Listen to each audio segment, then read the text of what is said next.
Greetings, everyone. Okay, Togachi we're back, terrorists, guys. Meet Tyson fans, with my boy Grin. Don't worry, guys. Heart is the world's biggest glazer for Togashi, and it is what it is. The number Okay? one glazer, yeah. It's the greatest I got glazer known to man. Yeah, dude. Not Grin. He and I aren't like that. We're not like Chris Tucker and Jackie Chan in the Rush Hour movies, where we were beating off to the Asian chicks in the corner. But I was That's wild. But that I was wild. I was definitely jerking it like it was San Diego and South Park to these Meet Tyson fans. Bruh, that's wild, bro. Nah, bro. Someone get this man out of here. Get him, bro. Who asked him to cook in the kitchen?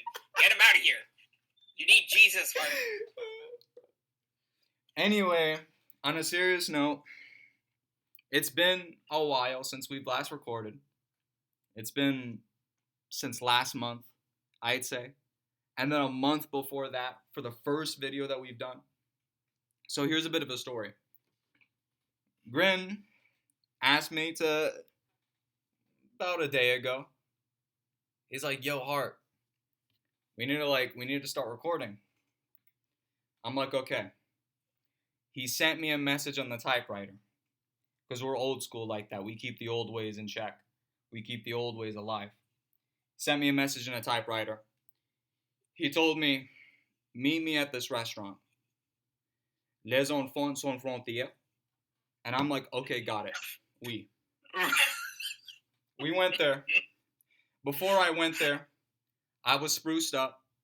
I was wearing a nice, beautiful jacket, coat, tie, my Alberto Fellini shoes, spruced up, put on some Versace. Gotta get the ladies moving. I went there. Grin was there, hair combed, candlelight in the middle of the table. He was eating his penne arabacia. We went there, we sat there. We started discussing business. We had to sit down. And then as soon as we started speaking, the perfume that elongated and oozed from us, the testosterone, the women and the waitresses pulled up to us, and we just got it. Granted, we can't help it, man. You and I, not only are we the two most sophisticated hunter chads on the planet, but we're some of the most fastidious, freshest, more fresh than French Prince of Bel-Air. Some of the most swaggiest, sophisticated, beautiful, erudite men on the planet. We just got game like that. Can I just say something? It's the craziest fantasy story I have ever heard. This is next level glaze. Bro, I'm just here. I just want to read the chapter, let you guys know what I'm doing. But I appreciate the glaze. That's just crazy. That's wild. I did not expect that. The fact that you were silent throughout all of that. Oh my god. Ah, shoot. My bottle cap fell. I'll get that later.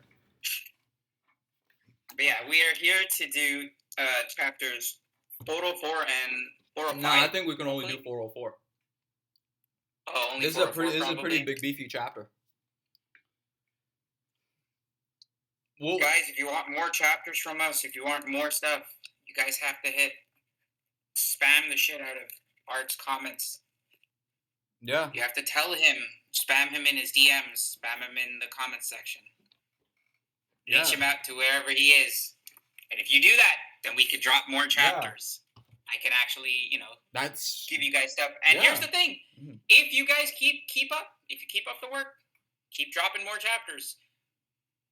Me and Hart will be talking. Mm-hmm. We have a bingo sheet prediction. I'm pretty sure I mentioned it a while ago, but the last batch, me and Hart did a bingo sheet prediction, and we got like 15 predictions.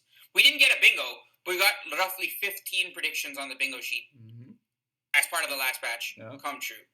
So if you guys want to help contribute towards this next batch's bingo sheet prediction, you guys have you guys have to spam this man in the comments, in his Instagram DMs, Twitter, whatever, wherever you can reach him. Yeah. You get that out the way, we can finish, going through 405 all the way to 410, and then after that, the bingo sheet video comes out. Because we might even let one of some of the top comments predictions be added as entries to the bingo sheet. Just saying. That might be a thing. Yeah. Like, if you want to get anywhere in life, just harassment. Like, it always works. Until you get thrown to jail. When you take the harassment to sexual levels. Yeah. All right. Just know that Hart's always on bullshit. But let's stay civilized. Yep. Let's not actually physically harass people in their IRL lives. Ladies? Gentlemen? All right. Time for us to start. Grin, you can take it from here. This is your boy. I'll give you the honors. Okay. Don't mind me. I'm eating some biscuits right now. Okay. You want some milk with that? So, I'm good. I'm good. Thank you. So, last we left off, my man's Kurapika was talking to my goat Shang Li. So, the chapter 404, called Speculation, starts off with essentially Kurapika basically continuing his piece of dialogue, which says, you've pretty much proven your hypothesis that the coins change after 10 days. We know that the coins change after 10 days because their value increases incrementally by numerical values of 10. So after the first 10 days, it's 10. Next set of 10 days, it's like 100, then 1,000, 10,000, so on and so forth. Yep. To maintain their physical forms, there should be an upper limit to how many can be procured here. The costs are shared by distributing them to others, making mass production possible. What do you think this means for Zhang Li's character after he becomes king? Like, do you think that if he becomes king, the kingdom or his local populace will basically become extremely rich due to his Nen ability specific? Are you were you asking me that question? Yeah. So since we know that from all the way back in chapter 374, 375, that the coins are needed to unlock Nen abilities if a set of conditions are fulfilled. So if he's able to mass produce a whole slew of these coins and then throw them out to the civilians, he can theoretically make a Nen country. It's basically like what Saleh's Nen Beast was, where it made like the securest, like the most secure like dictatorship where everyone was like loyal to him and manipulated, thanks to the clones that were being made by his Nen Beast. But with this, because we know that these coins, we later discover it a few pages later into this chapter, that these coins have manipulative properties to them, or pseudo-coercive. So people who have these coins, and if they hold on to them long enough, their allegiance may start to sway in favor of Zhang Li. And while they get abilities, but they're in favor of him. So you can imagine, like, if this man becomes king, that whole country, that country's just gonna get a massive boost in power. Another thing I've been thinking about, Hart, and you guys in the comments, you can let me know as well, is, funnily enough, this entire idea of like how, he distributes the coin and then the coins increase in value and then eventually they awaken like independent Nen abilities within whichever individual holds them. On some level, his ability is kind of similar to Morena's. Yep, it is. Because Morena can do the same thing. She can awaken latent abilities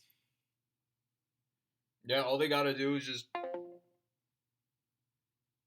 Yeah, I mean, hers is a little bit more straightforward, and his takes a lot longer and is a little bit more complicated in terms of the coin. Yeah. But fundamentally, they're pretty similar. They both don't need their the person's aura nodes opened. They just need to hold on to the coin, or like, they just need to get the kiss, fulfill the conditions, and then start killing people. And then they don't need to do any of that training that characters would normally have to go through, and they could just develop that ability on level 21. I like how Kurapika immediately puts together the fact that currency, at least physical currency like coins, the whole point of them is to change hands so that they go from person to person. So I like how he immediately thinks about, since this is a coin that's specifically, affected by Nen, what that means for the Nen properties of the coin, for the number of hands it goes over. So if let's say you have the coin today, and then it changes, like in a week, you give it to another person, and that person gives it to another person. By the end of the month, let's say 10 people have changed their exchanged hands with the coin, right? What does that mean for the Nen property? Like, does the Nen value still continue increasing?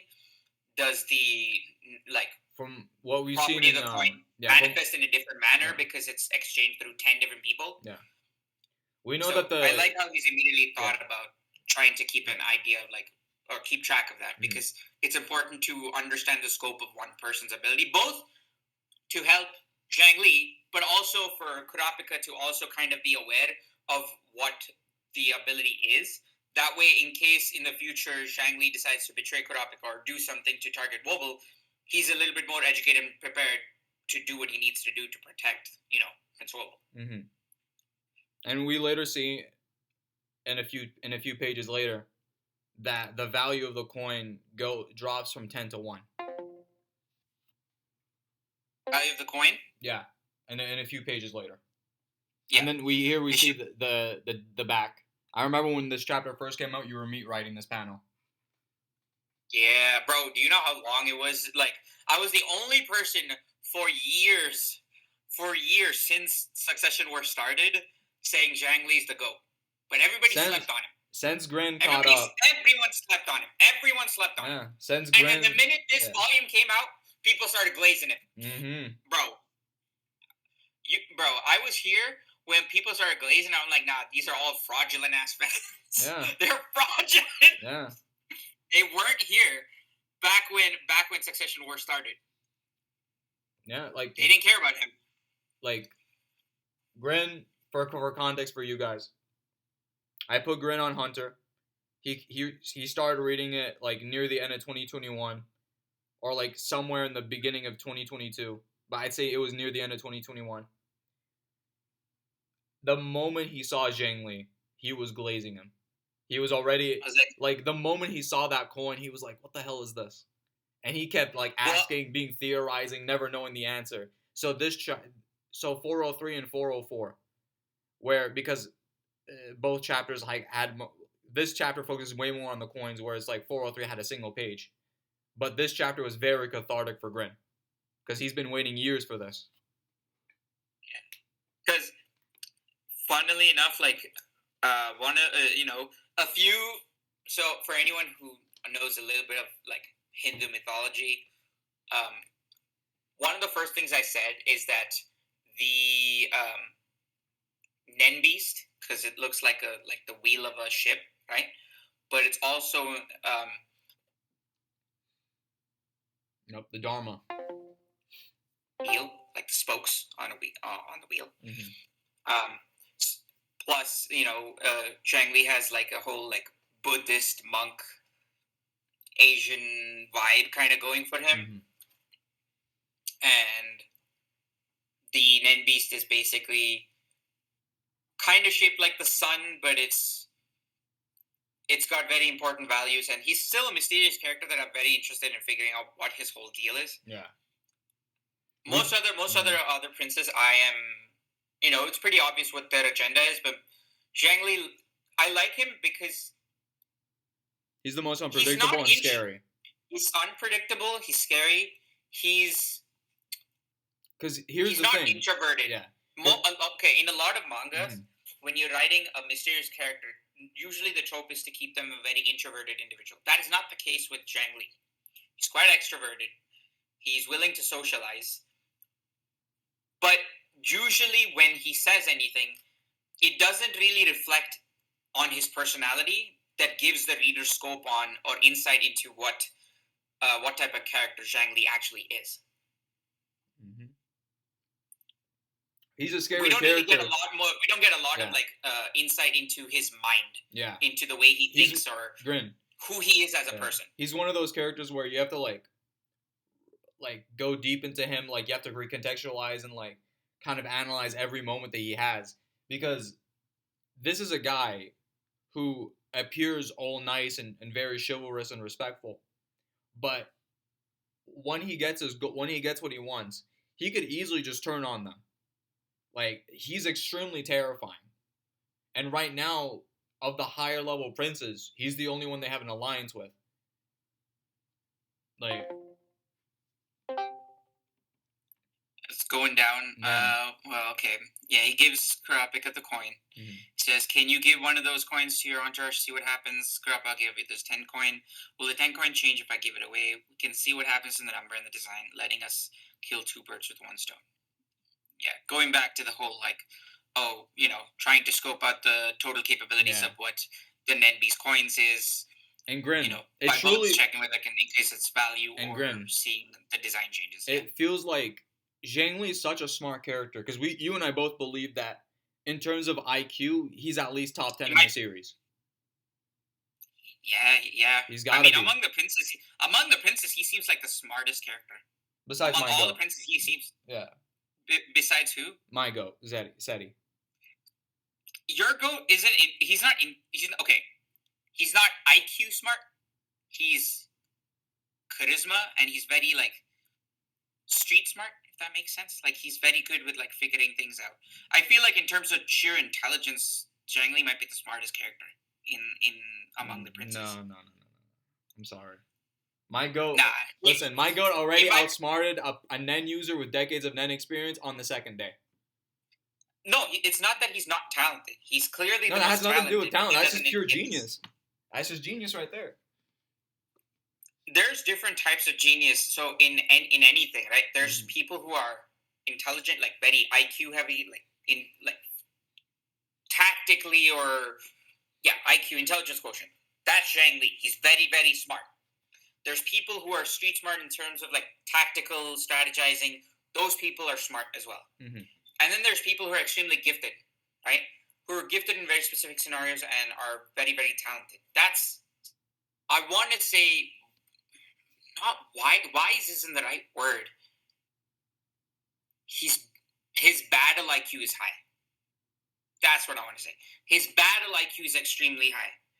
There's a difference between someone who's like intelligent versus someone who's tactically minded. Mm-hmm. Serenich is tactically minded, whereas my goat is actually just smart. That's why I say that Serenich is not intelligent in terms of like knowledge or whatever. He's more tactically intelligent. Someone who understands what to do when it comes to fighting in combat and making use of that to its max potential. There's like different forms of intelligence, right? So that's why I say Serenich is more tactically smart compared to Zhang Li. I still disagree, because we've seen moments where like we've seen intelligence even before the shit. I'm not saying he's dumb. Yeah. I just don't think he's smart like Zhang Li. Yeah. Just like I don't believe Zhang Li has as much battle IQ as Serenich. I don't think so. But he's definitely smarter on a base intelligence form than Serenich. Yeah. Serenich is more battle IQ heavy than Zhang Li. So, Grin, the reason why I brought this up, why I think he's at least top 10 smartest characters in the series, is because of the fact that this guy, Kurapika, he willingly gave Kurapika the 10 coin, and then Kurapika says he's certainly not making this easy. It feels like this man Zhang Li knows way more than he lets on, which always feels the case in every scene. Like, this guy possibly knows way more about the coins, because he's been studying these coins in the shadows. Yeah. 2 things. Either things that he's letting on, or instead he's a type of person who remains calm under any scenario. Mhm. And honestly, that's a little bit more scary, because if you see someone who's always calm, it's very hard to understand what they're thinking. Yeah. Especially because normally, if things, go good or bad, people evoke certain emotions. And so that, facial expressions or body language kind of gives a person insight into what the person's plan or is thinking or going to do next. But Zhang Li's the type of, he feels very unemotional. Yeah. And so that's kind of difficult. He's very hard to read because he can flip on anybody. Like, he's scary because he lulls you into a false sense of security, and then boom, when once you've outlived your purpose to him, he's gonna get rid of you.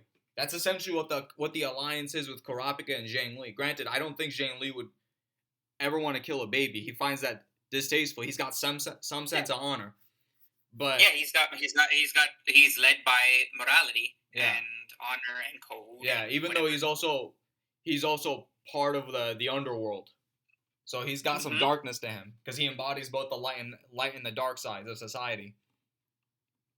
I like Kurapika's like, if I don't take it, he might not trust me. But even if accepting it as a condition to activate a semi-curse manipulative ability, the Nen stored over 10 or so days isn't enough to give powerful commands like murder.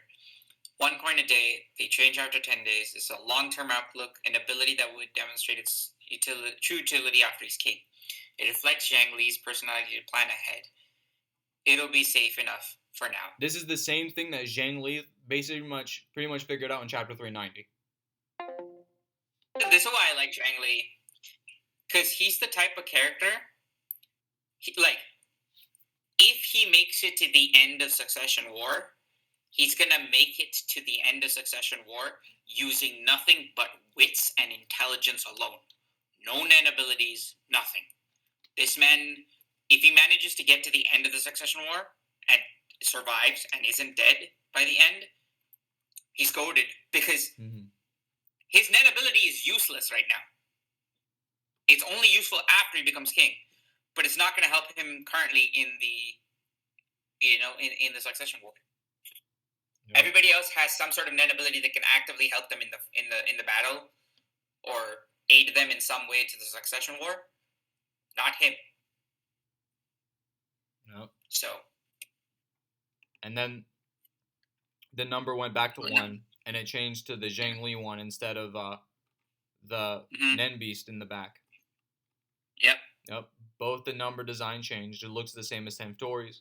It seems the time and effect get reset when it changes hands. Here, I'll give this back to you. Let's see if it changes again. All right. The design changed back to mine, basically to the Nen Beast, but its value didn't go back. It's still 1. I see. Now I understand. I have a rough idea of your ability. Really do tell. Right now, I don't mind. And this is one of the most disgusting displays of IQ intelligence in some of the whole series. This bald bum, Kovan Toba, mastermind, LVP of the Fraud Force. He just gets finessed right under his nose by Kurapika and Zhang Li. Zhang Li is Michael Jordan, and then Kurapika Scottie Pippen coming and giving Jordan the ball. Jordan goes in with the dunk. I like how Zhang Li already was 3 steps ahead when he said. That's what I'm saying. This guy's way more intelligent. You can tell he's 3 steps ahead because he says, "I don't mind. I guarantee it's not something that would threaten the first Prince Benjamin." Yeah. He's already thinking of it in the prospect of, what would Benjamin think if this ability actually has immense value? And he's already started analyzed the threat value to him, both comparing his own safety, Benjamin's actions, as well as his Nen Beast ability and the coins effect in multiple scenarios before he gives that answer. I would not be surprised if this man Zhang Li knows that the first coin he gave 10 for wasn't even actually the first, and that he knew Kovan Toba had the coin the whole time, but he's being quiet on purpose to basically see the effects. I would not be surprised if if he's that intelligent. Yeah, he might. I like how inside Kurapika said he's like living as a third prince. He's become adept at using implicit signaling. He'll be on our side as long as we understand what he wants and maintain rank. He wants to refrain from revealing the ways in which this ability could be a threat. Like Kurapika also already knows. He's like, this guy's smart. He knows what he's doing. He's being very subtle about his ability because he doesn't want to reveal too much. Zhang Li's guardian beast is presumed to have cumulative conjuration ability.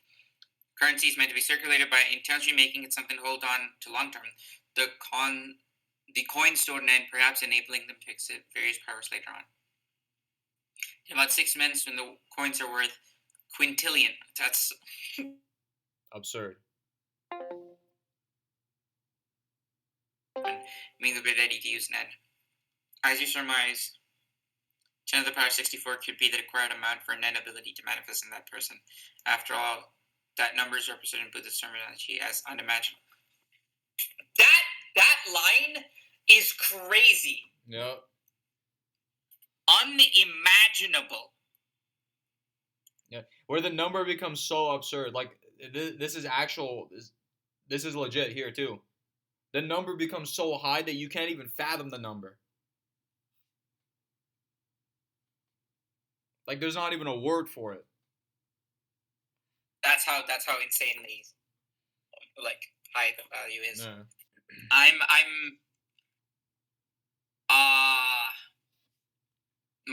Hold on. Mm-hmm. My brain, for whatever reason, after reading that, going through this chapter again, is thinking of the 10,000 Bodhisattva that Netero had. Yeah, the Guanyin Bodhisattva.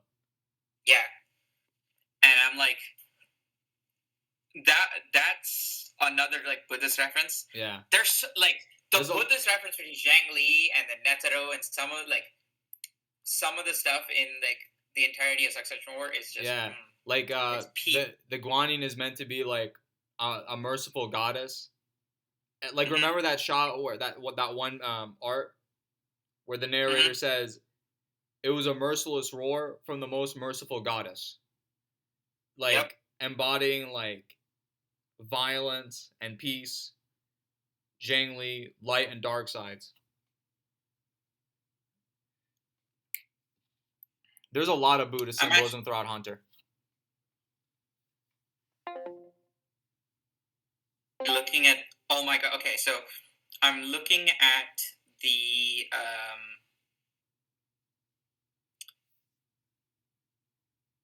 I'm looking at what 64 is. The number 64 in mythology is very important.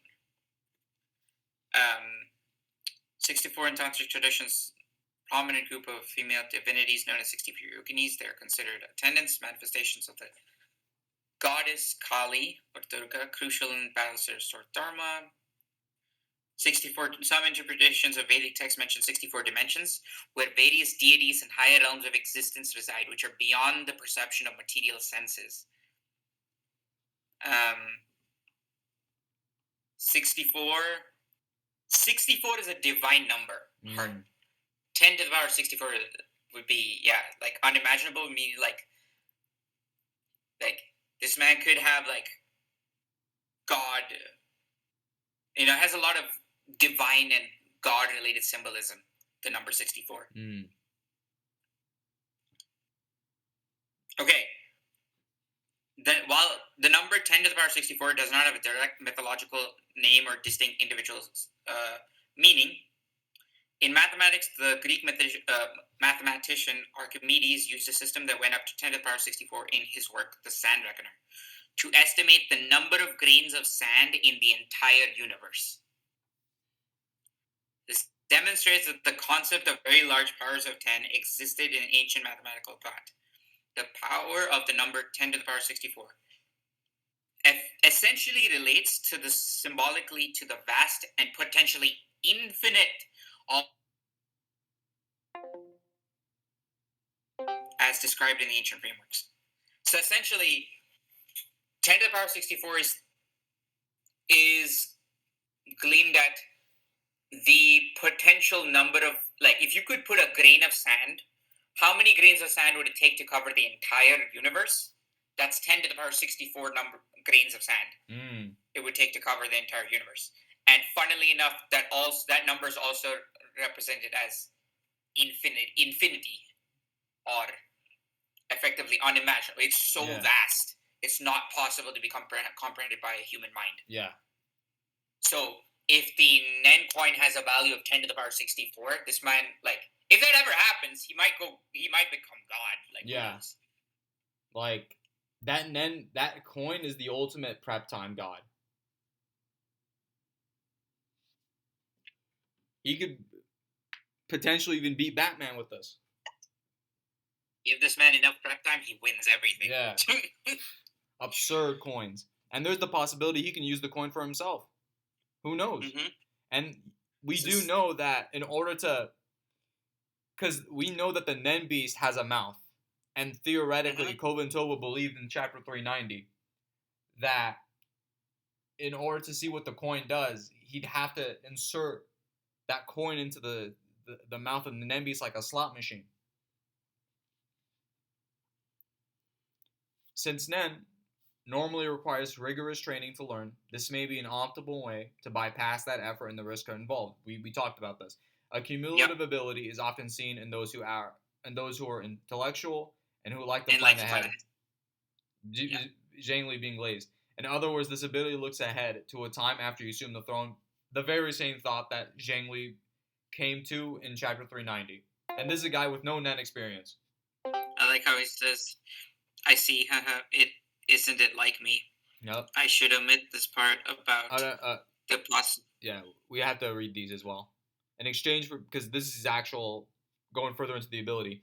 In exchange for being as close to risk and cost free as possible, the beast requires compensation. Which probably a sort of coercive manipulation, semi-forced loyalty to Zhang Li's creator. Mm-hmm. So if you want to, essentially, if you want to unlock your Nen abilities without risk or anything, you take the coin, but you are bound to Zhang Li. And if you show your allegiance and wait enough time and, are loyal to him, the coin's value increases enough that you yourself could potentially awaken a Nen ability. Yeah. I wouldn't be surprised if this ability completely brainwashes Kovin Topa and he serves Zhang Li. I wouldn't be surprised if that's what happened to that bum. Or because considering this guy moonwalked out of Tier 1 minutes before martial law. I should omit the part about possibility of pseudo-coercive manipulation for now. Make unnecessary waves, and I want to let the coin do its thing and see its effects. The effects on the person who's hiding the coin. That coin appeared on the first day. Kovin Toba, the first princess person that got this fraud. Idiot. This fraud, bro. Yeah. He's been basically... They're somehow using implicit signaling and doing this under this idiot's nose. And he was not picking up nothing. He's not picking up a damn thing. He's picking up nothing. Yeah, it's picking up nothing, bro. And he's already... And so Gash is basically dooming this guy to be cooked. And we because of Chapter 410, we learned that this guy failed at his mission and Zhang Li left. But he can't pick up, he's not picking up the context, right? The subliminal messaging. No, he's not. He's not smart enough. He's not reading between the lines. That's right. He's not reading between the lines. He can't read between the lines. He isn't able to understand the subtext of what the conversation actually entails. Mm-hmm. And that's funny. It's insane. Today's Wednesday, 11 days since the succession battle began. Most abilities that count days as a condition use the moment of emergence as day 1. If the coin started to appear on Sunday, then there should be 2 10 coins by now. This is basically his thought process to how he pieced together was Kovin Toba. The one who picked it up hasn't stepped forward even now because he knows what's going on and doesn't want to give information to Zhang Li. He saw it appear from the garden spirit beast, picked it up, and it benefits him to keep quiet about it. He's the only one here who can use Nen and isn't affiliated with Zhang Li. And the coin appear every day at 1 p.m. We can easily find out who was by Zhang Li's side by checking the shift schedule. His presence now gives me an excuse to explain as to why I'm hiding the manipulative nature of the ability. If it comes later, light later, that I wasn't forthcoming about it. And like I said, Grin, I believe that this man, because he's been studying these coins, he's been trying to figure things out, and considering how intelligent he is, how he doesn't let off, like, there's way more that he knows than he's letting on. This guy might even know that this guy might know Kobantoba has a coin. He's just being quiet about it. Yes, yeah, I fully believe it. I fully believe he actually knows more than even Kurapika is able to put together, and he's just waiting to see how things play out. And that could be one of the reasons why Zhang Li managed to escape before the, Yeah.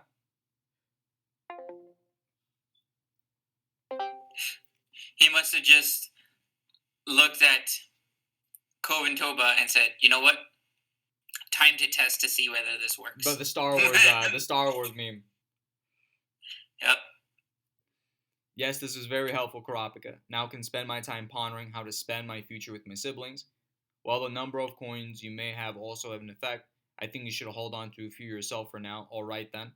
I'll give you the one that appeared today, and I'll hold on to the rest for a while. Thank you. Dude, I love Zhang Li's design. Like, this is what I'm talking about here. Like, this guy, he's so scheming.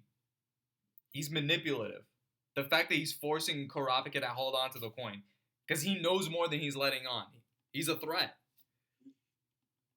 I don't think he knows a lot about the coins, but I feel like he can trust.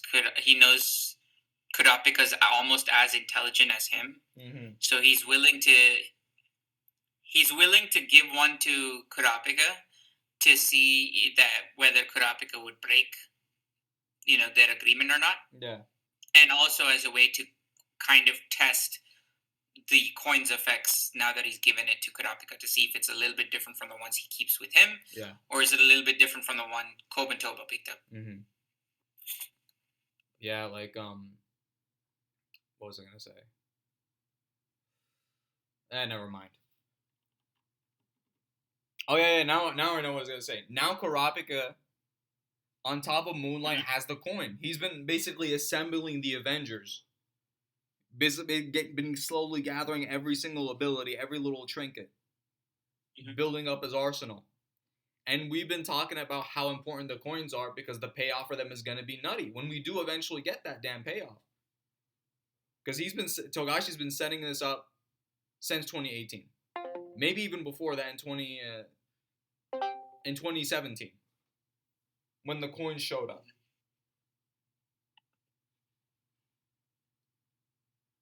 All right. As for the other topic, what's on? Must you wait longer. The second workshop should be key. Fine. Can never be too much information. Not urgent. Worried about 14 Princess security data. Don't think of us as equals. I'm exchange for. Don't think of us as equals. I'm accepting information exchangers. This is what we're saying, man. This man's like, he's scheming. He's deadly. You don't want to double cross him. Yeah. Like, he doesn't care about Kurapika like that. He's like he has like very mob boss energy, you know. He's like, swear your loyalty to me, and I'll protect you and everyone you care about. But you screw me over, you're cooked. You and everyone you ever care about is cooked. Yep. And this also potentially ties back to Chapter 402, because if you remember, the alliance with Tubeba, where the deal was, she's scared.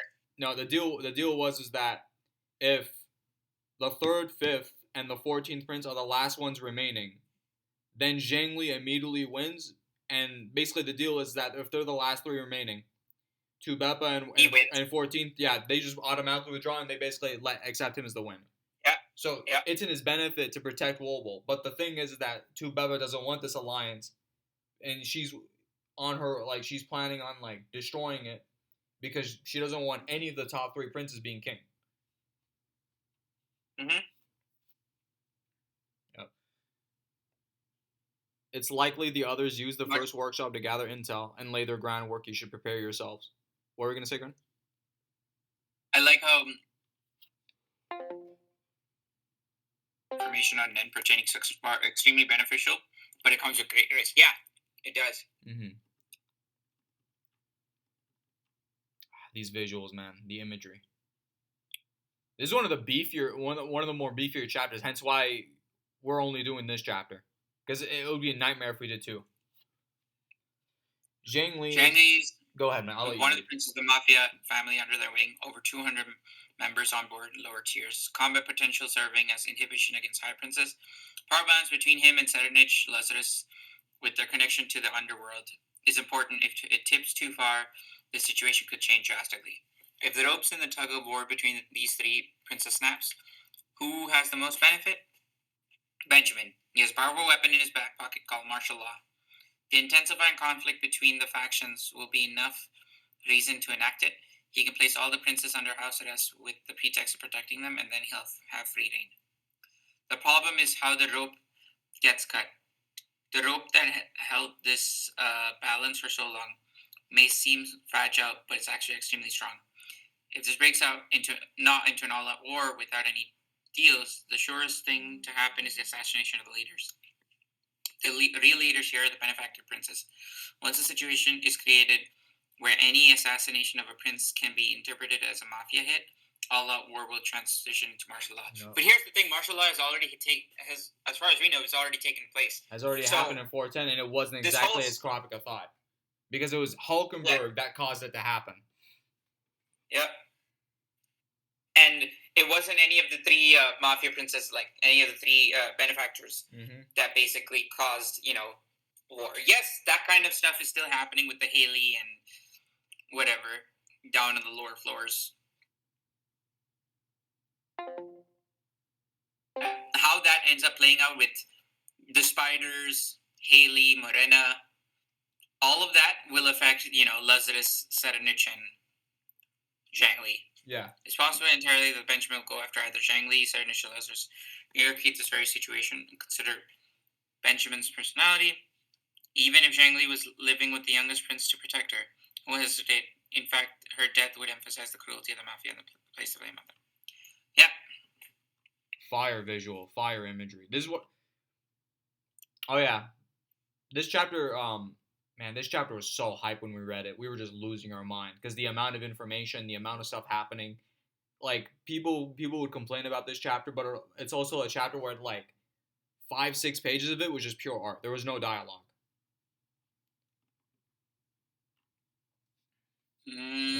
Being in room 1014. Oh yeah, and we're about to see that crazy page. Being in room 1014, where each of Prince's guards monitor and keep the others in check may be safer than the risk of Benjamin coming after us in room 1003. But we still don't know who sent those snakes, not to mention the danger. We still know nothing about the silent majority subplot. Hopefully we get that in the next batch in January. Not to mention... silent majority subplot? We need it. Not to mention the danger that each of them is plotting something, which choice involves more risk. The difference is negligible. It's a gut decision. Either way, we're on thin ice. And then we transition. We finally see Cheadle and Leorio ever since 2017 or the 2016 chapters. This is years ago. I haven't seen them for years. And mind you, we also had Leorio on our bingo sheet. We were losing our mind, bro. We had Leorio on our bingo sheet. Patient is unresponsive. Temperature, 97.9. No tremors or labored breathing. He may have hit his head when he fell. Order a Chem 7, blood panel, and a CT as 7th Prince is Hulkenberg's guards. On... Your one about a condition over the past week. Yeah, but of course this is wrong. This is wrong. It's meant to be the 9th Prince. 7th Prince is Lazarus. So either of this messed up, yeah. About his condition over the past week. Send the vomitus to gel in forensics stat. Yeah. And then Hulkenberg and Balsamilko's body. The target's persona won't wake up until I go to sleep. The addition of a coma and the symptoms will delay the stomach flu diagnosis conveniently. If I get mother to refuse an autopsy, my death will be officially classified as unexplained organ failure. Yep. Hulkenberg vomited and taken to the hospital. My mission is complete. 12 hours. Once he started running, take half a day until that. We don't want interference. I'll send the military medical teams there. Much progress, yes. God, he's so goated. And Yep. let me. For the Shikaku and Sumidori, she shot. Because when this chapter came out, you were actually confused. You were confused on the way this ability worked. I'll put this on 382 for now. We proved our. You can speak actually. You can keep reading. Yeah, we proved our hypothesis with in our experiment.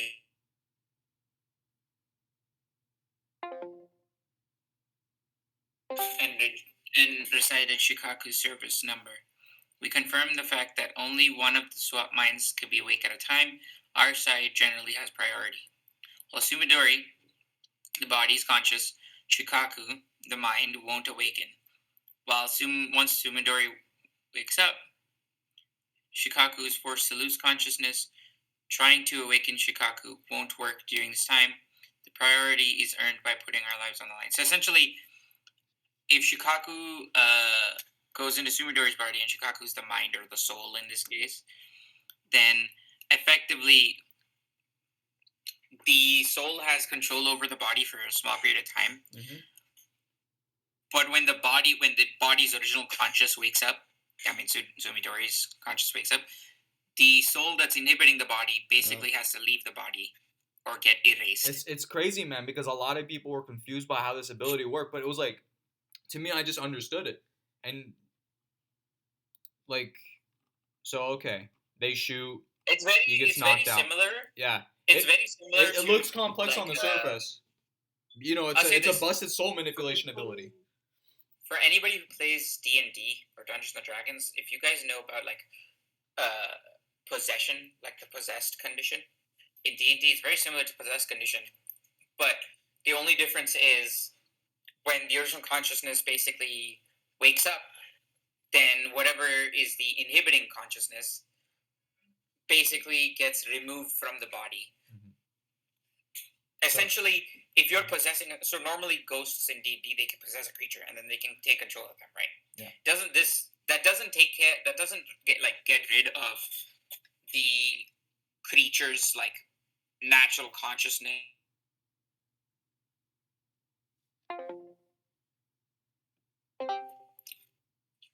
The creature who's being possessed, once their own soul wakes up, or once their own consciousness basically wakes up, the ghost is forcefully leave the body of the person.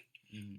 And if the ghost doesn't have a body to return to, it just dies. Yep. Correct? Yep. That's about it. Yep. But if the ghost does have a body to return to and manages to kill the body it is currently inhibiting, then that's the goal. Yep. So if you're a ghost and you take over, let's say, an orc's body, you're a human, your soul goes into orc's body. If you manage to kill the orc while possessing him, and then your soul is able to go back to your own body, you succeed on your mission. But while you're possessing the orc, if the orc wakes up and your body is destroyed, you're cooked. Yeah. There's nothing for you to return to, so you just fade out of existence. Yeah. That's about it. So they take priority. What happens in 382? They beat Shikaku. They strike him with the arrow. Sumidori faints right here. He gets knocked out. Sumidori, because they initiate the strike, Sumidori takes control over Shikaku's body. And in this body, so we basically find out that their souls are coexisting. But Shikaku's soul and mind is pretty much asleep and sequestered deep down in the recesses. And Sumidori has complete control, whereas Sumidori's body for the time being is completely asleep. So, theoretically, Sumidori can take as much time as he wants in Shikaku's body, days, and Shikaku's body simply won't wake up, and Sumidori's original body is going to remain in stasis, asleep, and they could do whatever. Now we go to the 386, where this is basically most of it. Yeah. Where it's like they try and figure out and theorize how this thing works. Where they see he's asleep, they're trying to analyze the brain waves. They make up these things. He says, yeah, here it is. Go back up a little bit. Yeah. According to numbers, he's asleep. So Sumidori's soul possessed Shikaku's body. Doesn't feel in a different body. Where's Shikaku? Swapped out somewhere else or in the same body? I need to find out. Whenever I were to target A, one of our souls possesses and takes over A. So what happens to A's consciousness or soul? There are four possibilities. So A's possibility 1 is that A's consciousness is gone. It's dead. Mm-hmm.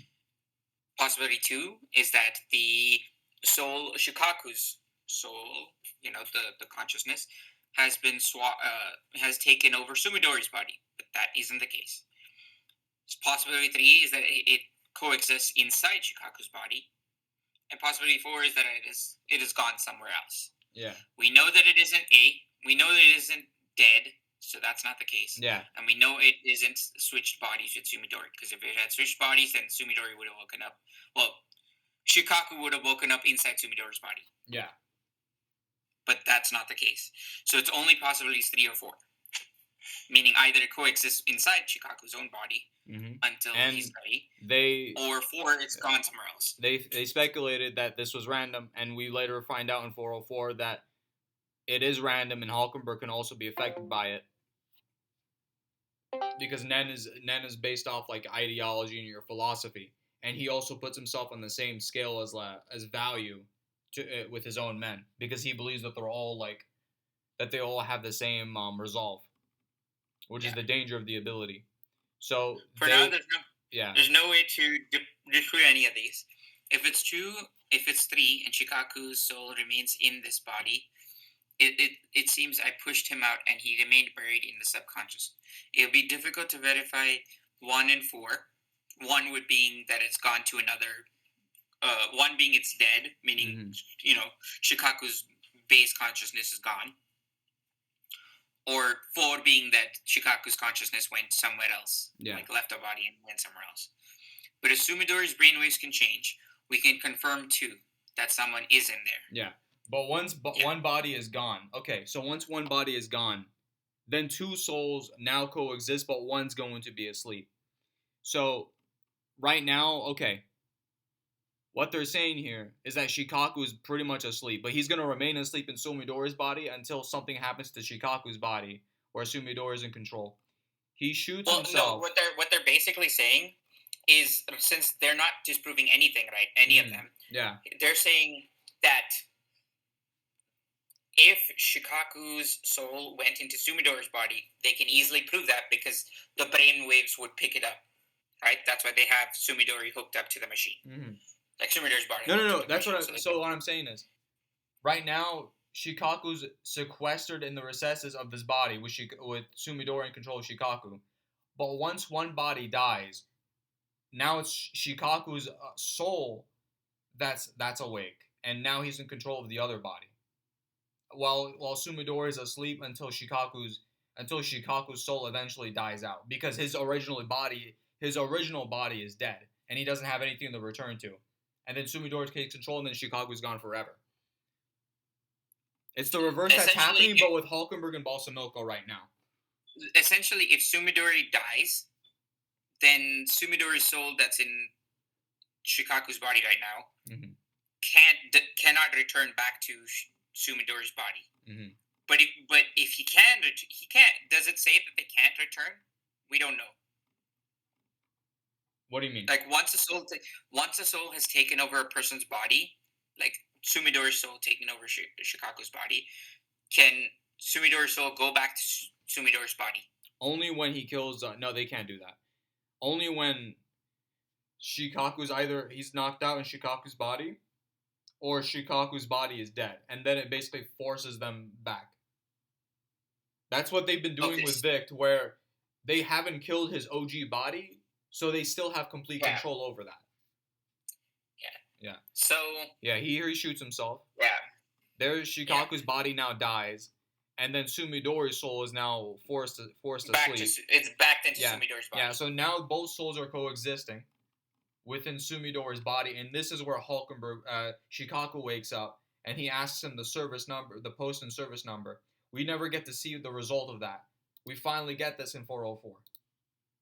And they pretty much figured out, okay, this is how it worked. Shikaku was the one that woke up. I forgot. Who shot himself? It was... Sumidori in Shikaku's body. Sumidori in Shikaku's body. Yeah, Sumidori basically shot him... Sumidori basically got rid of Shikaku's body, right? Yeah. And then his soul went back in... Sumidori's soul went back to Sumidori's body. Yeah, now both two souls are in one body, but now Shikaku's awake. But only for a limited time because his OG body is dead. Eventually, his soul won't be able to go back to its original state. Yeah, Shikaku's soul will basically, since Shikaku's body is dead, Shikaku's soul will eventually fade away, and Sumidori will be back to being just Sumidori. Yeah.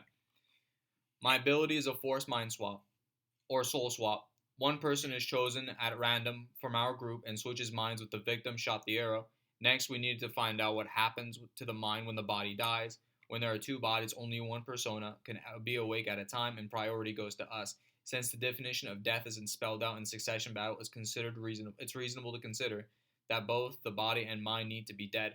Therefore, once we've split a prince's mind from their body, there's no point in testing a process by which the target's mind could return to the original body. What we needed to test... was 1, when the target's body dies, what happens to the person within? 2, what if the target's mind, having lost a body to return to, also loses their current body? As for 2, it's obvious when you consider this is an ability made possible by the assistance of a guardian's root beast in order to win the succession battle. As for 1, only those who are willing to sacrifice themselves for the greater good can participate in my ability. Feeling morally conflicted about it is a disservice to the righteous dedication of the cause. Godly panel. My focus must remain to build the ideal nation to honor their noble sacrifices. Godly panel, man. Bro, a lot of people started glazing Hulkenberg after chapters 403, 404 because of, the dedication, the insanity, how he's risking everything. He's burning way too close to the sun. He's burning too bright. And what this also means to his Nen Beast. Because... if his OG body is gone, what becomes of his guardian spirit beast? Because his soul is still active.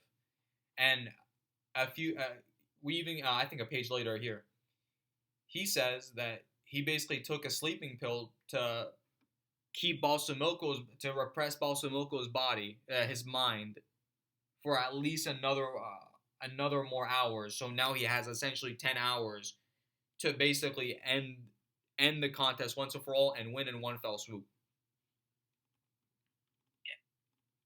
Yeah. Yep. Essentially, if 10 hours goes by and Hulkenberg doesn't achieve his goal, he's cooked.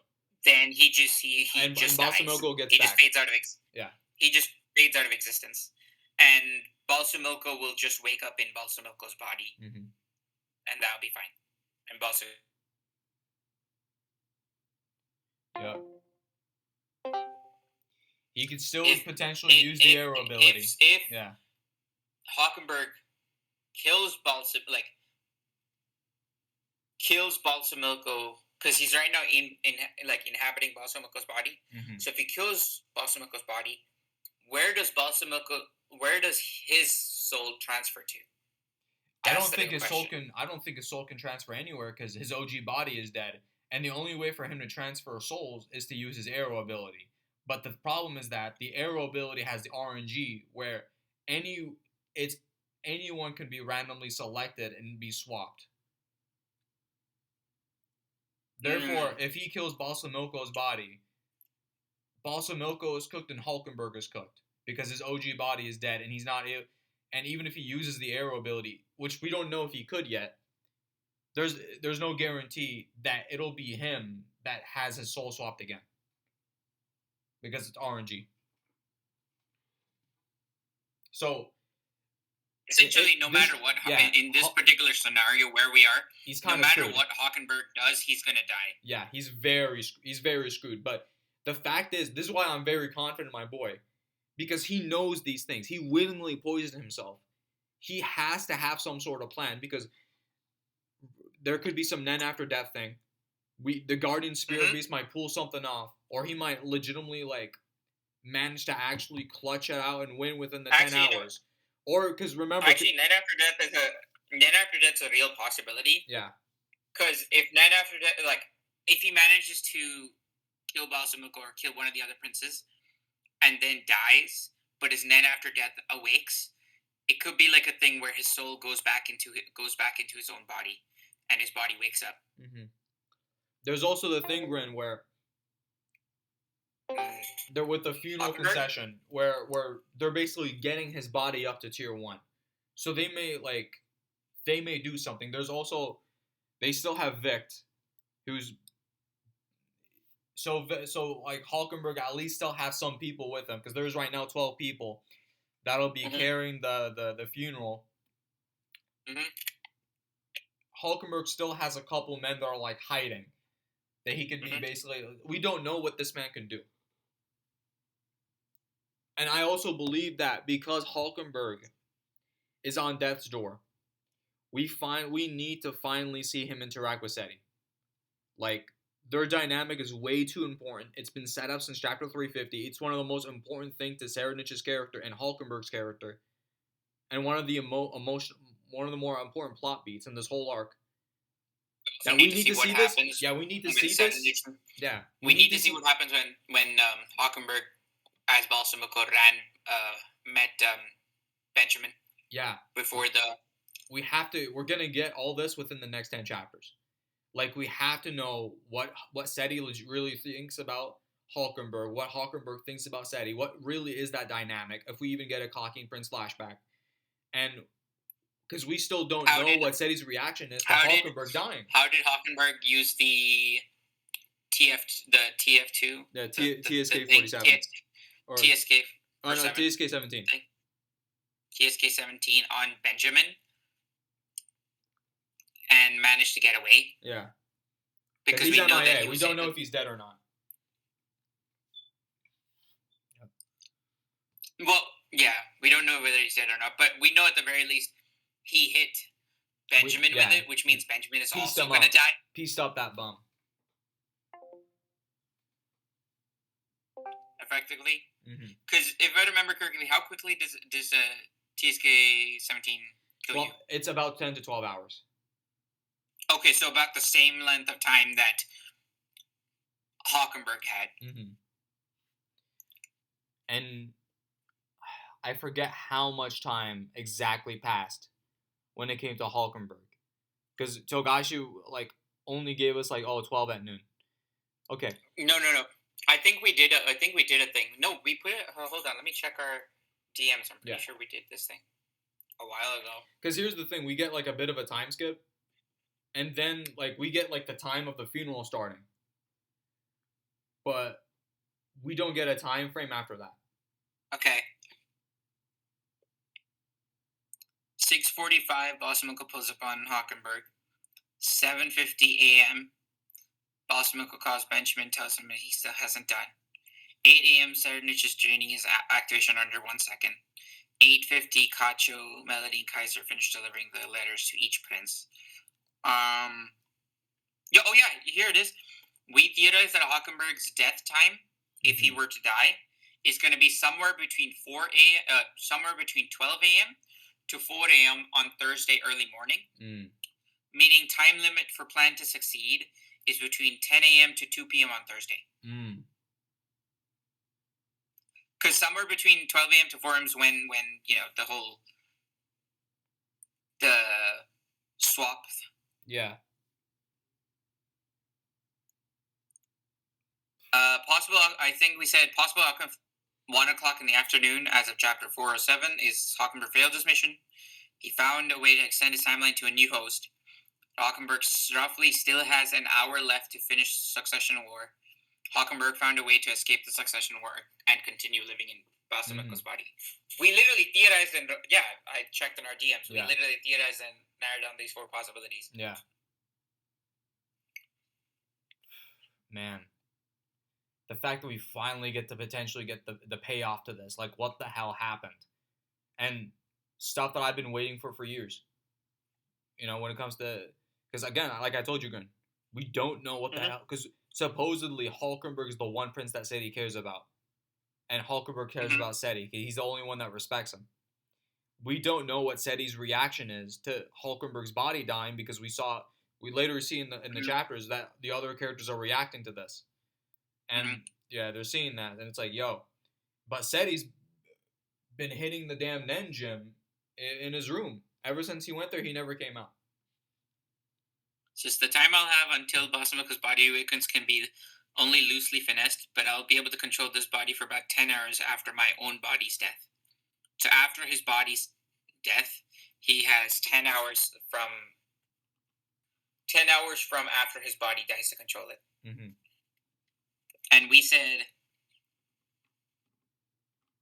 Nope. So Hockenberg's body died somewhere around 12 in the night to 4 a.m. in the morning, early morning. Somewhere there is when Hockenberg's body died. Yeah. Which means he has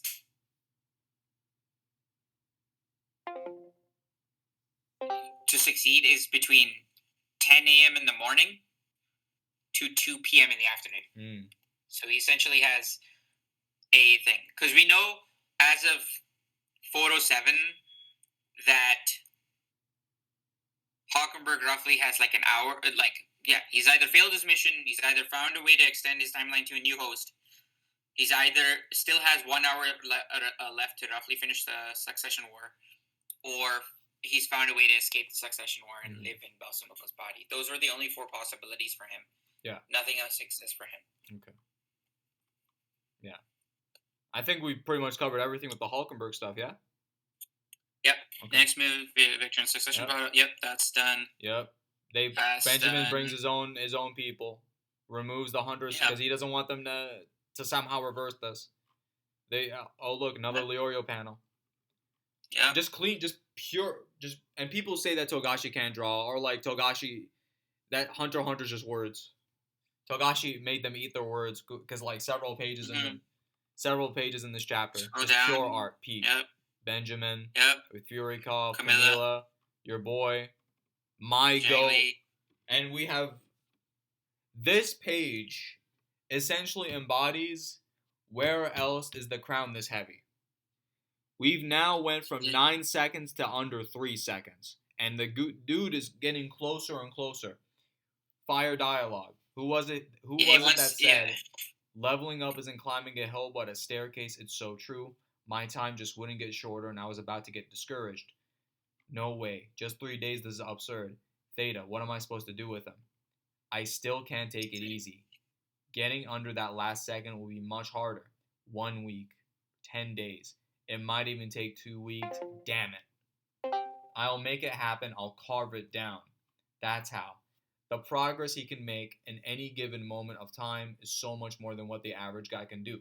He's so intense, even the deadline he sets for himself is on a different level. And he knows he can make it happen. And then he said we'd spar, right? What the hell is he going to do with me? But he's about to pop off in that next batch. I can feel it. Dude, this is a character who, he's a learned individual. He knows a lot of philosophy. This basically implies, like, he's just slowly developing as a character after he basically had, like, because I've been saying this, that Serenich pre-Chapter 385 to post-Chapter 385 is a different character. Like, he's been slowly developing after he kind of gained, like, after he became free of Avidia and overcame his ignorance, his blindness. And because of that, 2 things have happened. One, a two-faced girl is kind of cute. That's a complete far cry compared to his dialogue in Chapter 368, where he says, you know what I hate the most? You know what I hate the most is a lying wench. Can I trust you? And then here, this is the same guy who hates being weak. Like, this is the same guy who did the stuff that he did in chapter 394. This implies that he always heard about this philosophy because he's a learned individual, but he never allowed something like this to be applicable to him because he believed himself to be greater than this, a god, a goat. But now he's actually acknowledging this. Just scroll down real quick. Yeah. And he's further. Dude, this man's achieving the Nen Guinness records of all time. He's doing something that Gon and Killua could never do. And this page, this panel, Grin. Yeah. You know what I brought this here for? Yeah, I remember. Yep. I remember me and you theorized about this. Yep. And I'm like, yeah. The Seti Netero. Now let me show you another one, Grin. I don't know if you've seen this one. Look at this. Yeah, I know. We've seen this. We're same, talking about it. Same eye shape. The smirk. Like, bro, Togashi had this all set up. Fire panel, goaded panel. And then we continue. Tubeppa, Tyson, Fraudorus. People acting like he's Yugi Atem the Pharaoh. He's about to go into his thuggerous state.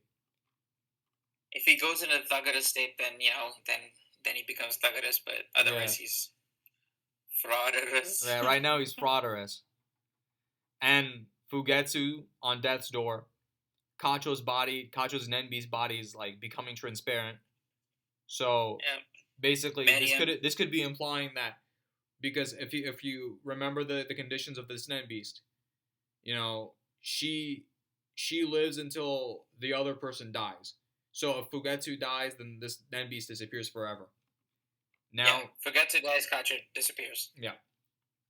And then we see Mariam and Bisky. Yeah. With Sivanti. And then we go back to Kurapika with Bobby Mina. Second round of classes will begin tomorrow, Thursday at 9 in the morning. The format will be the same as before, but second Princess Camila will be joining us this time. So now we finally get a follow-up on chapter 389. He says with the cast system members. He invites Bobby Mina and says both him and Furiko will be basically joining them. Yeah, as before, yes. For the classes, yeah. Why do you think Prince Camila changed her mind? Maybe she was verifying your claims. They know what happened here, so there must be some benefit for their side anyway. The reason could generally be to take the course or gathering intel, assassination, alliance building strategy, basically the Gamu. Because we have the perspectives, but these guys don't. We know it's assassination, you know, for Sarahel to go and assassinate and inflict the curse on Wobble. But they think that this could be that Kurapika, not having this information, thinks that the letters Melody gave him had an effect because they have information on there that they don't want to let out. And remember, there's the subplot where Kurapika wants to reveal Oito's letter to everybody in order to share information and for it to so we'd potentially even learn even more crazy like Prince lore. Princes and Bobby Mina states here, they use curses unique to the have-nots if that's true. Are they Nen abilities if the target really Wobble? Good grief, more uncertainties. They're only sending one person shows, you know, their firm resolve or confidence. Mm-hmm. And then considering Camilla's personality, they're not coming to learn, they're coming to do something. These letters on the secrets of each prince didn't mention anything about Camilla. Does she have a secret that forced them to act? No. We want to keep Camilla's guards away from the Prince Wobble as much as possible. The shifts will be tough, but we'll do it together. That's fine. Shimano, stay by the queen and prince's side. Chores can take a backseat. It depends what they're doing. On the contrary, Shagley too up. We have to be careful. Yep. And let me real quick just get to chapter 400. We continue. Nighttime. We go back. Hulkenberg dies. Very gruesome. Body will be transferred noon today from the Tier 3 to Tier 2 via central stairwell. Then the morgue in Tier 1. So the morgue is in Tier 1. They're going to transfer the body from Tier 3 to Tier 2 via the stairwell. Shibata announcement, send up by supporters, personal cards. The coffins, those are last wishes, yes. His own words were, when sensed his death, how should we respond? Do as he wished, it'll show we honored his wishes, even if we don't outright say they were his. Everything should be done solemnly and with dignity so that his supporters' sorrow doesn't turn to anger. Inform Judge Clea that we drop all charges so that his guards can join him at once. So, once they get here, I'll discuss funeral plans and autopsy and monitor process. That means I'll return at the same time as Hockenberg's body. Yeah. Make sure it gets handled respectfully. All done. Yeah, like Benjamin's like sense of honor. That even though he wants to be king, he seemingly doesn't take joy in this. I mean, yeah, technically he's still his brother in a way, right? Yeah. And like he respected him as a worthy opponent. You know, that he's not as bloodthirsty as we believed him to be in the very beginning of the arc. So like, man, Togashi's writing for Benjamin is so good. Because it's the same with Yuppie where it's like, or like Uvo where you just think they're like meatheads, but they're more than that. Thank you, sir. Thank you, my brother. Fire. Mm-hmm. And then the tie into chapter 400. And this is how we knew, Grin, that we had gone back in time. And this is how we tie into that. So we basically skipped forward in time, saw what was happening while all this shenanigans was happening from 401 to 404. With the prince side and with the mafia side and the troop side to now here. I'm afraid. Some tragic news report. Hockenberg passed away his early hours this morning. Noon, his funeral procession will pass through the central staircase on its way to Tier 1. Those in Tier 3 who wish to pay respects may gather in the central staircase square. Is this prince some benefactor for either mafia? Then who cares? Let's get down to Tier 4. Thanks, Hendrik. Thanks to Hendrik placing the transmitter where they can't find it. We have time. So they want to check with the other fellow. Haley hideout. What about Haley? Yeah. No point, we crush them anyway. It has to do with how we crush them, of course. We may have to call the others depending on what they say. You make no sense. Being charmed by the enemy is creepy. Well, if it's unfounded, then whatever. But I'll beat you up if I'm right on this. And that's how the chapter ends. Godly chapter. And like I remember, Grin, when we first had like this cutaway. This was such a nasty cutaway from Togashi, and we were theorizing about this until we finally got to see what this was about. You know, some sad news, I'm afraid. The urgent announcement. Crazy writing by Togashi. The way he goes back and forth and pieces things together. And, like, the amount of movement, the amount of stuff that he covered in this one chapter is absurd. Like, this is one of the best chapters. Like, this chapter was godlike. I remember when you were reading this chapter, Grin, you were spamming in my DMs calling it the best chapter in all caps. Or your favorite chapter of the batch. Yeah. And then, unfortunately, my actual favorite chapter of the batch came out. Yeah, 405 and 406 were somehow better. They kept toppling each other. It's absurd what, like, the level, like, just thinking back on those weeks, man, like, they're, like, man, like, it was such a good time to be a Hunter fan because of the amount of stuff we kept on eating every week.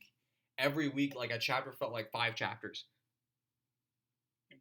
And the potential of these subplots, man, like this funeral, because of what the hell this could mean for Crollo, because he wants to get up to Tier 1 to steal the treasures. And we know Hisoka's up in Tier 1. Like, now, slowly... Sorry. The morgue is in Tier 1, right? Yeah, it's in Tier 1. Which is the funeral concession. That's... Because we know they need to get that body into the funeral, the 14 coffins, the chamber. And we know that's potentially where the treasures are held. That's what Crollo speculated. Because he says this powers up the source. Like, there's a chance for Kurapika to meet Crollo. That Crollo could potentially take advantage of the situation with Hockenberg.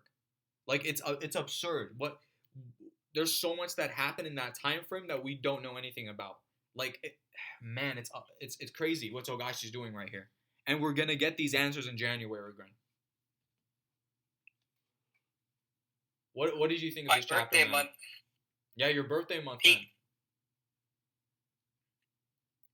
Man, the next 2 chapters are about to be godly, goated.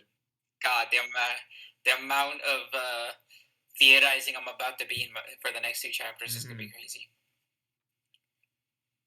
The Yeah. treasure, the treasure chapters, godly. Crollo page, Bro, godly. the fact that Togashi is about to make a batch that could surpass this. Absurd. Dude, nearly every chapter, not nearly, damn near every chapter was goated. Every chapter, something insane was happening. There was massive, crazy movement in every chapter. I will say this. One of the things that we constantly talk about is the we're in the Palace Invasion build-up, right? Yeah, we're near the end of the Palace Invasion build-up. We're almost past the 50% mark. Yeah. So, well, for Hunter x Hunter fans, you guys know the Palace Invasion is like for Chimera Ant, right? But we use the Palace Invasion as basically, we use it figuratively to essentially represent in Succession War the build-up phase leading up to where Chaos. most of the climax will probably occur. Yep. And remember, guys, Yep. The Palace Invasion and Chimera Ant was volumes 25 to 30. That's almost 50 chapters of it. And this is an arc of triple the scope, triple the characters, triple the subplots. So, so theoretically, the conclusion of this arc, the long conclusion could be 60 to 70 chapters, maybe 80. And we're only just getting past the halfway mark. And it's looking like characters are about to drop like flies in that next batch. Yeah, like we've been me and Harvitz are like speculating that for the next, at least I think for the next 2 volumes, we're still building up on intensity for setting things up. But after the next 2 volumes, it's about to happen. I feel it. We're very close. Because if you guys remember, at the end of week 3, we get to the refueling station. There's no way this arc does not end. It continues past that point. Yeah, I feel like things are going to happen before we...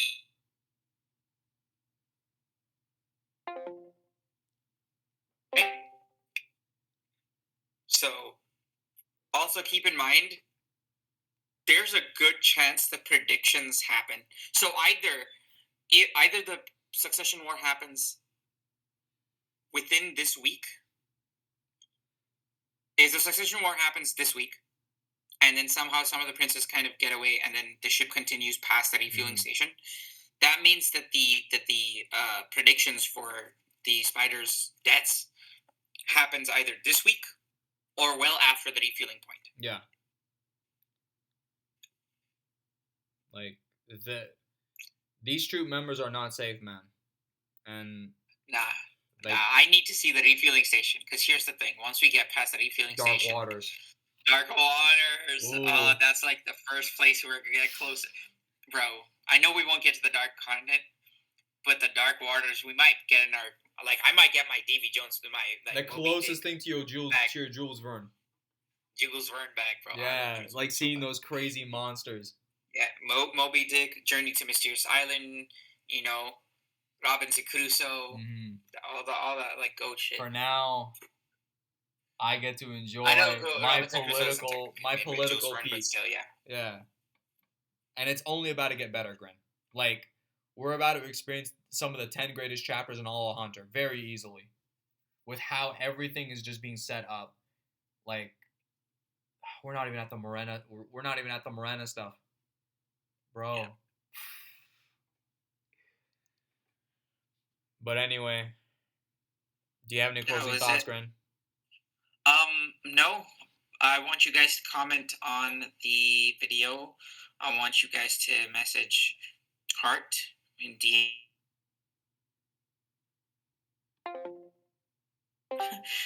to me.